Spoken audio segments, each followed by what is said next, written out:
we've seen the stats that even business owners haven't even had the conversation with their spouse, like 60% of them, something wild. And that's not ideal because their retirement plan, maybe, I want to be able to golf every Saturday or, want to take my family on a bunch of vacations.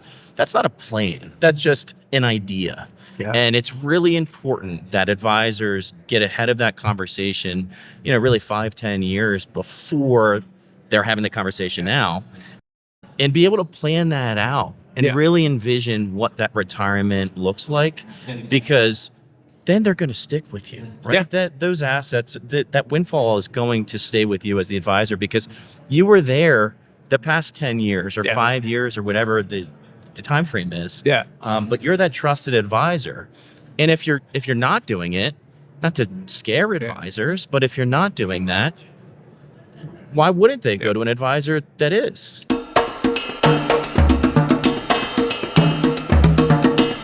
Hey there, it's Mike Langford. Welcome to another episode of the Modern Financial Advisor Podcast. On this episode of the show, Cal Parker from BizEquity is with me for a live and in-person conversation recorded at the Fearless Investing Summit in Denver, Colorado.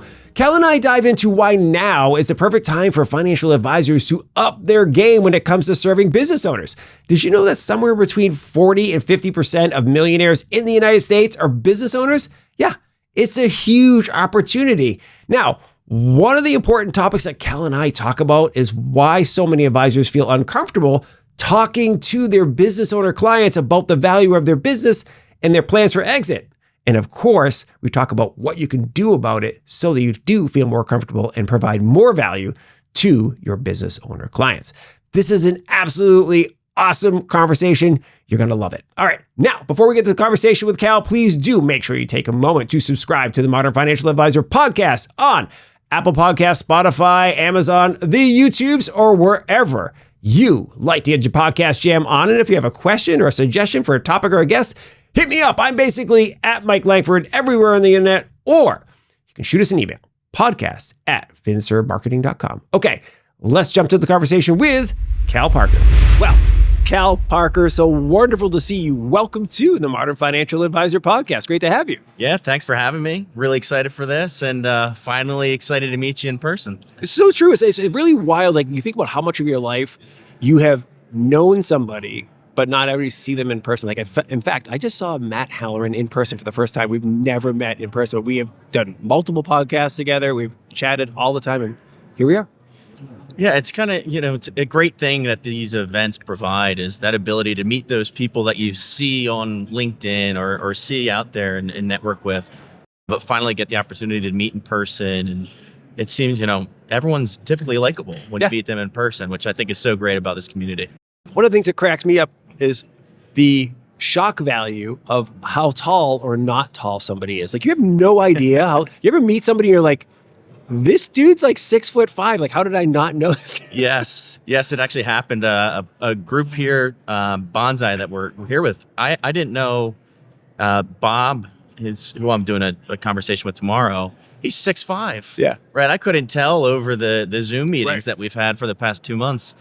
So it's interesting. Yeah, I had to let somebody down because people thought I was taller than I was. I do all my podcasts standing up. I have a standing desk. Yeah. And my kids play basketball, so they've heard me talk about that. They're like, Langford, I'm disappointed, man. You're only like 5'10". Well, it was nice when I saw you and we're about the same size. So it was easy. It's exciting stuff. Well, I'm thrilled, not only because we've yet to be able to hang out together. We're going to be doing beers together here while we're here. So we've had some beer chat before. You've done a beer tasting. You're also my Ireland guide, which is kind of neat. So we'll be picking your brain about like what to do in Dublin when we're there next year. So it's been good stuff. Yeah. A lot to share there. A lot of experience, some beer there as well. Yeah. So I have a lot of experiences there that have been awesome. Fantastic. To share. Well, let's launch into the actual reason for the podcast. BizEquity just dropped a complete rebrand, right? Actually, last couple of weeks or something like that, right? Yeah. I think it was now just about 2.5 weeks ago. and actually got the brand new fresh gear for the I don't see conference. any swag for me. Oh, I right got now. some for you. Okay. Come by the booth. I'm a big hat guy. Well, the hats aren't in yet, so Okay. the hats are coming. But really excited. These made it just in time for the conference. But yeah, we did a brand new brand refresh, and it just fit where we were as a company today. Yeah. BizEquity has always, for those that don't know and those that do know, we've been an established leader in the business valuation space for about a decade. Yeah. But it got to the point, right, that 10 years that we've been live and have been working with advisors and their business owner clients, it seemed to be we were getting more of that legacy software. And that's never a good point that any software company wants to reach, where they're just known as like that legacy platform, right? So in today's day and age of AI and modern facing platforms, it was the right time with our new platform updates that we would do a brand refresh. Yeah. But a little more on that is, we go to these events and people will come by and say, "Oh, I know you, BizEquity, right? I used you 3 years ago at my other firm. What are you guys up to now?"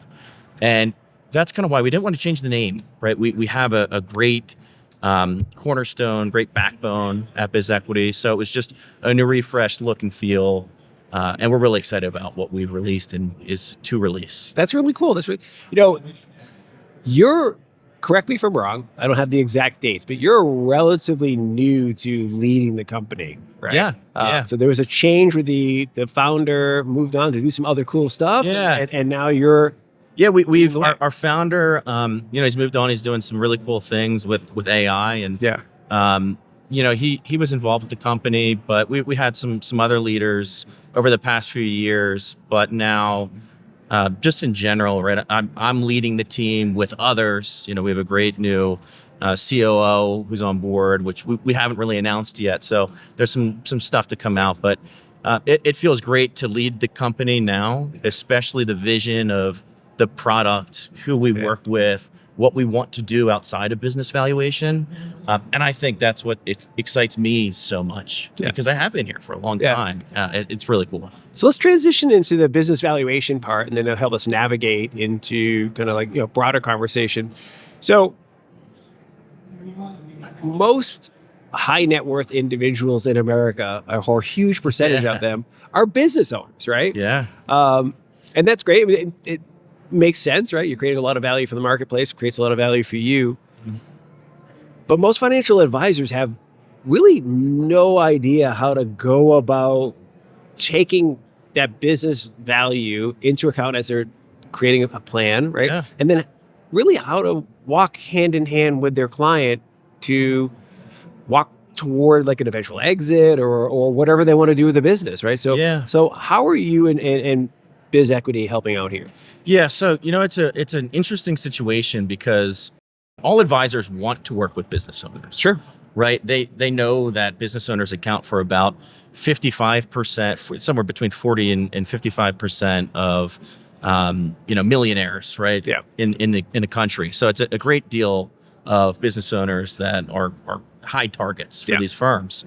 But the ability for an advisor to provide directional advice to a business owner and have it be something that's actually directly related to the business and not just investment strategies has been lacking. Yeah. Right? That's something that has been lacking for still over 10 years, right? And I know BizEquity has done a great job in allowing advisors, to value their clients' businesses. But that simply is not enough, right? Advisors are asking us for more tools. Yeah, it's great to have this business valuation software to value my client's largest asset, but what else is there? Is there anything in insurance where you can state where a business owner is underinsured, right, or has no coverage? Or do they have an identified successor, right? The emotional side of the business in the legacy, something that's been completely lacking, right? So, that's kind of where we're going with the platform and ensuring that advisors feel comfortable talking to business owners, because we've had advisors that want to provide valuation and want to offer different advice to business owners, but they don't feel comfortable doing it, right? So we have a great team that helps advisors and their teams get set up, different talk tracks and collateral education courses to feel confident providing advice to business owners. And that's just something that has been lacking for them. Yeah, for sure. I mean, and I can speak from my business. Working with business owners leads you to getting more business owner clients, right? Business owners are tight in a network, right? They have a vision for like what they want to accomplish. They understand the value of good financial advice. They understand, in my case, podcast and video production, right? They understand those value sets, right? And so when you're talking to business owners, you're likely going to grow your business with more business owners. So having the right tools at your disposal to help work with those business owners is going to be important. Yeah, and if you think about the timing of it all, I think early on in the BizEquity days, we were kind of at the educational forefront for advisors to start working with business owners. Hey, the business is their largest asset. It's really important that you get ahead of the conversation before they exit 10 years down the road. Well, now we're at that time, right? The great wealth transfer that we hear about, the silver tsunami, there's all these different terms for it. But advisors are at the forefront to have this conversation today and really attract those business clients. Hey, we can value your business and see if it fits into the retirement plan that you have envisioned for the next 15, 20 years. Would that be something valuable? And we've seen great success stories of winning, multi-million-dollar clients from a free valuation of the business. And that's something that's an incredible value add. And guess what? It's not hard to do. Right? We've built the platform. The advisors have the easy tools now to use, and we made it really simple. But it's funny. I've got a fun story. I've told this story a couple of times, but I don't think I've told it on a podcast. Where I met a guy at a conference. This is going back to like 2011, 2012 days. And he's like, listen, I radically transformed my business. I used to, have $100 million AUM, and now we're up at $1 billion AUM. And he's like, I just decided I didn't want to work with smaller clients. So he's like, well, business owners are where it's at. Yeah. So what he did, I'm not sure if he used BizEquity at the time. Hopefully. But he's like, he started doing some research. He found all the small privately owned businesses that were likely worth $50 million or more in his geographic area. Created business valuations for these. Sent out these nice leather-bound packages to listen, we've done this business valuation for you. We'd love to talk to you about your business. We'd love to help you sell your business. The only thing we ask is when you sell your business, we have the right, we're first in line to manage your assets for you, right? And help you with your financial plan going forward. And he just talked about how transformative it is for those people, because a lot of these people have been working in their business for 20, 30, 40 years. Yeah. And at some point in time, they're looking at, the husband and wife are looking at each other going, I think I'd like to do something else, but get up and work 6 days a week, right? So it's really powerful. But it's funny too, that last piece of that conversation I want to go back to is we've seen the stats that even business owners haven't even had the conversation with their spouse, like 60% of them, something wild. And that's not ideal because their retirement plan, maybe, I want to be able to golf every Saturday or, want to take my family on a bunch of vacations. That's not a plan, right? That's just an idea. And it's really important that advisors get ahead of that conversation, really 5-10 years before they're having the conversation now, and be able to plan that out and really envision what that retirement looks like, because then they're going to stick with you, right? That those assets, that windfall is going to stay with you as the advisor because you were there the past 10 years or 5 years or whatever the time frame is. But you're that trusted advisor. And if you're not doing it, not to scare advisors, but if you're not doing that, why wouldn't they go to an advisor that is? Well, and you're leaving yourself open to somebody else coming in and talking to them. I think I've met a lot of advisors over the years, and there's a healthy dose of paranoia, right? Like, some of them are paranoid to be too active on LinkedIn. They don't want people seeing who their clients are, all that type of stuff. But if you're leaving something so big on the table as the person who talks to them first about the value of their business, about the plans for the exit of the business, and I want to talk about your new Exit Valuation Module here. The person who has that conversation with them first is in line. That's right. Why didn't you ever talk to me about this Yeah. And it's important too, right? It's important to use the different centers of influence and the adjacent advisors, whether it is a CPA or an investment banker. But if you're the one that's guiding those conversations, you're still there, right? Yeah. They're still trusting you, but it's important that you as the advisor are really that one that sets forth those conversations and doesn't say, oh, we'll tackle it in a few years. Because again, then you do open yourself up. Right. And let's be honest, just plugging in the valuation figure into an e-money and Right Capital, right? We can, you can do that today, right? And hey, what's the value of your business? Oh, it's, $5 million. Okay. Well, you can type in your plans and create this whole retirement plan on, an inaccurate number. Yeah. What if that business was worth 10 million? Right. Or what if it's 2? We've seen both examples, which I think it's, why it's so important to really get ahead of the conversation. Yeah, I 100% agree. It's interesting. A long time ago when I was a financial advisor, I remember I had this one client just at the beginning of the relationship. He looks at me and he goes, Mike, you were a marital compromise. Right? He didn't think he needed a financial advisor. His wife was like, no, we do. We're not going to be DIYing it. And over the years, I've realized that for many advisors, they are kind of like a counselor, right? Because you're managing, let's just say it's your prototypical husband and wife couple, right? With some children. Yep. Those people have some shared hopes and dreams, but they have different perspectives on how those hopes and dreams are going to come. Like, where are we going to retire? What type of college are we going to send our kids to? All these types of things. Well, the business, again, for most of them being their biggest asset, is going to be an interesting conversation. Like, we're going to run this. Are you going to always work until you're 80?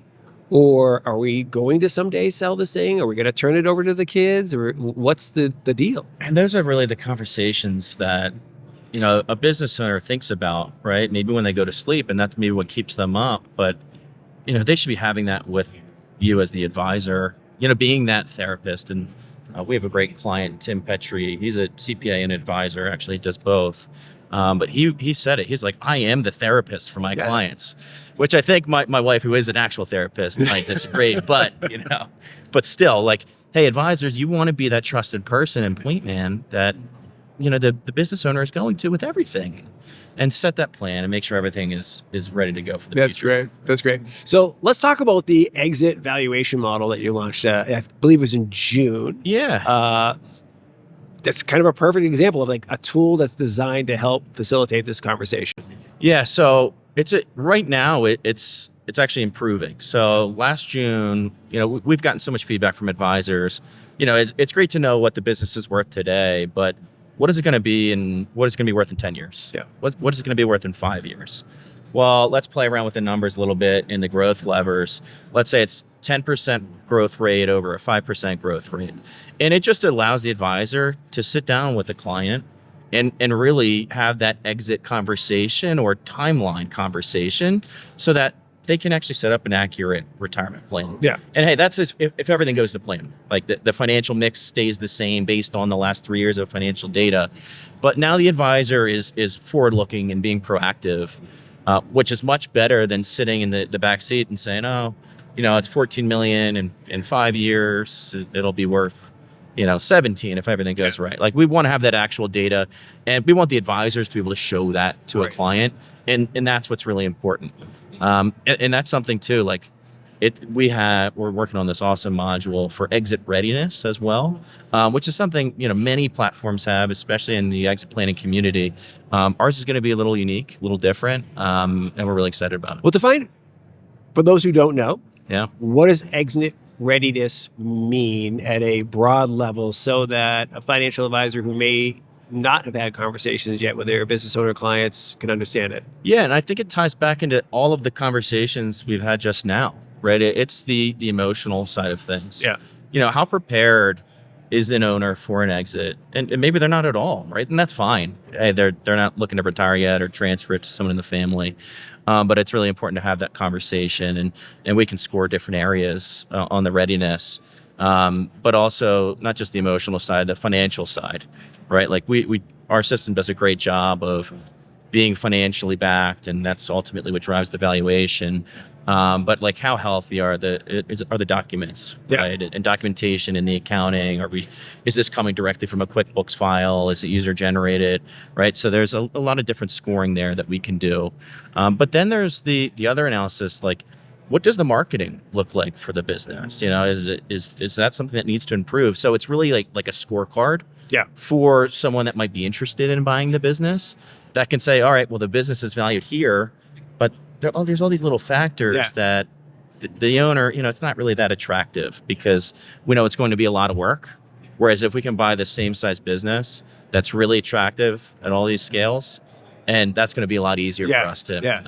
It is an interesting conversation to have with somebody who's a business owner, that your business may not be worth what you think it is, not because it's not creating a lot of value in terms of sales and profitability, but some of the other components of it were like, hey, maybe certain things haven't been systematized yet. Yes. Or maybe some of the systems you're using are really antiquated, and somebody's going to have to take over that business and convert you over to a more modern system or whatever that is. Those things can because when you think about buying something, you're asking yourself, like, how quickly can I take it over and have it running? I'm not just buying it for what it's worth today. I'm buying it for what it is today so that I can grow it. Oh, yeah. How growable is it? Right? There's lots of factors going in. No one wants to buy a stagnant business. Right. And that's what all the exit tools really help provide. And really uncover those layers underneath the value of the business that the business owner can work on. But that's a good thing. It's fine if there's like a low score in certain categories. So let's dive into like something that I'm really want to nerd out on a little bit. You partnered with the American City Business Journals to launch what is essentially the first real-time private company valuation index. I'm really I want to understand like how this works, because, for decades, business owners have had to like kind of rely on public market comps, or maybe, one person comes in and says, oh yeah, we could sell your business for 50 million. Yeah. They really have no idea. So like, what kind of data is in the index, and how should advisors use it for reference to inform their at least early conversations with a client? Yeah. And this is something that we've thought about for years at BizEquity.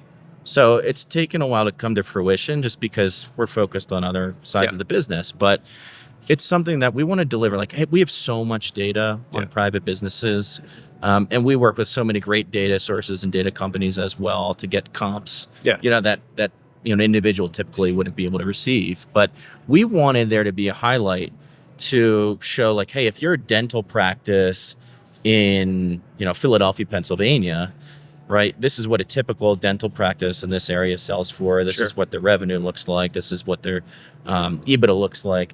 We just want there to be more data out there for not only the business owner, but for an advisor to be able to have that intelligent conversation to see, like, okay, well, maybe this is an area that I should target in my area, right? You mentioned that before, like searching a radius for a certain size business, right? It's not the same tool as that, but we want to provide just that market analysis and the health of industries as well.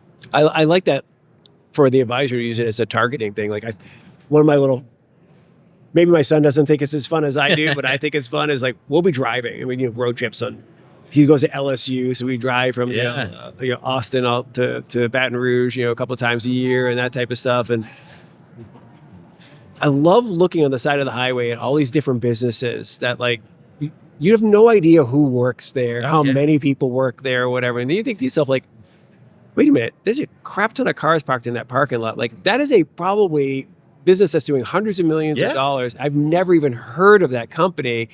Being able to get that kind of insights about what's going on in your community, or maybe you have one client in the ball bearing business. And you're like, well, wait a minute, how many other ball bearing businesses are there in this state and in America? Could I be serving them? And that's something advisors ask from us. I mean, we've had a prospecting solution for years, and that's going through an overhaul as well right now, where you can search in your area, look for those hidden gems. Because I'm sure going anywhere, there's businesses you have no idea they're, $30 million in revenue. You would have no clue, because you're maybe not in that world, right, or that industry, and you wouldn't really have an idea. But it's so important for advisors to be on the 8 ball, right? And be able to be knowledgeable on all these things. And the index too, like something that we get a lot of questions on, like how are tariffs impacting valuations? So that's a living, breathing, real time, like, hey, we can see immediately, like if there was something in the government or, God forbid, COVID, right? We had that years ago. Like we want to be able to be that backbone for eventually like someone to say, oh, the BizEquity, that private company index is down. So there's like a lot of cool stuff that we can do with it. So right now it's kind of like, let's see what we can do with it. I love it. Yeah. I love it. It's really, it's one of those things that's been a black box for so long. And now, because technology is advancing, right? Because some of the, you mentioned the tariffs, some of these things are inferential or derivative components to evaluation that like we can absolutely quantify that and put it into an index, right? Oh, big time. Yeah. There's no reason not to. Like, especially for our clients, our big firms that are working with, $100 million clients who have contracts overseas, it's inherently important to them, right? Because they want to be that advisor that has all the information. We want to be able to have all of it and store it. Awesome. All right. So my favorite /last question. Yeah, here we go. Is the crystal ball question, right? The kind of like your vision for the future, right? We've talked a little bit about it so far. A little bit. Yeah. But where is business owner planning going, right? I mean, I think every advisor wants business owners because they understand this. There's a lot of where the wealth is and so forth. Well, where do you see it heading? Like what, give me your, 3 to 5 year kind of crystal ball action. Yeah. So this is the deal. I think, we see it every day now, just based on inbound interest and all the articles published on the Great Wealth Transfer. Every firm is going to have specific deliverables, technology for business owners. They see the opportunity that's in front of them over the next 10 years. Right? Yeah. We know that $5 trillion is going to be transferred. Right. Now, it should be more than that, but not every business is going to successfully transact. Unfortunately, that's just the case. But advisors are going to look at business owners as that top organic growth driver. Yeah. I think that's what we're going to see over the next 2 to 5 years. Yeah. And it's going to be a focus. We're seeing it already. It's just the starting point, but business owners are really going to be like, this is how we're going to 10x our firm. I think that's what we're going to see. That's awesome. I love it. Okay, so one last question. I started thinking about it. I'm like, all right, one of the things that's interesting to me when I get to talk to people like yourself is because of your position with BizEquity and what you do, you get to see things from like a 30,000 foot level that most people never get access to that kind of vantage point. What are some businesses that you've seen where you're like, I had no idea that business existed and I had no idea that they would be this valuable? Like, what are some of the stuff that you nerd out on? I can't share some of them because I don't know if the audience would like it, but there's some funny there's a lot of funny stories. But no, they're specific. Like I know we're at a great convention right now, Nitrogen Fearless. Thanks for having us both. But like a cat convention. They're like that. Like cats? Cats. Like it's a convention. Think about this Denver hall, but it was for cat conventions, and they do it all over the country. Okay. Like that's something that millions and millions and millions and millions of dollars. Right? Yeah. It's something you would never have a clue or think of. Now that's still convention based, but I'm trying to think, some obscure industries, cattle manufacturing. Like it's not cattle manufacturing, but it's involved with cattle. Sure.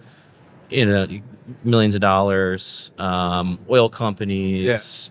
There was a client, and I know we can share this up in Washington. It was for like agriculture of a specific, like not mushroom, but something of that sort. And it was a company that was worth billions of dollars. So it's like, my gosh, but we have the data. That's what's really cool. And something we haven't really talked about. I know we talked about the index, but we have data on all these obscure industries. Yeah.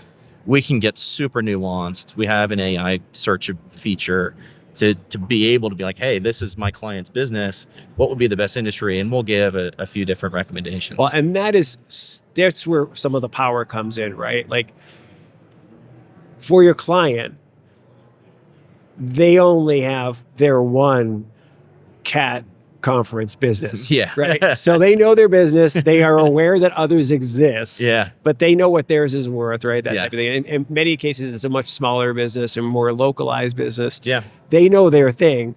They don't have the visibility into all the others that are out there and what they can learn and how much it could be more valuable or improved in the valuation of if a couple of things changed. Yeah.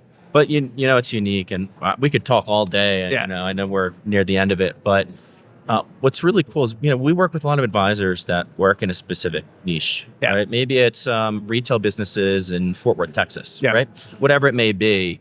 They want to be able to control the multiple a little bit. Yeah. And control some of the data to be like, hey, this is really helpful for me, but like, I know, have been being here for 30 years, that this is what the multiple should be.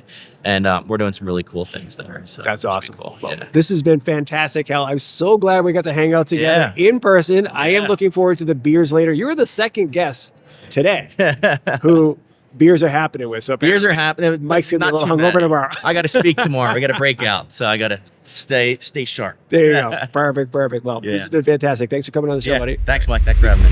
Thank you very much for listening to and or watching this episode of the Modern Financial Advisor podcast. It's always fantastic to have you with us.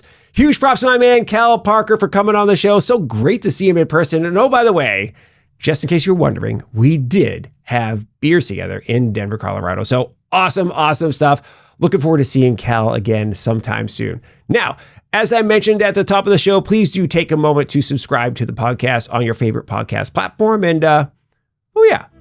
be nice to each other. We'll see you next time on our Financial Advisor Podcast. See ya. Bye.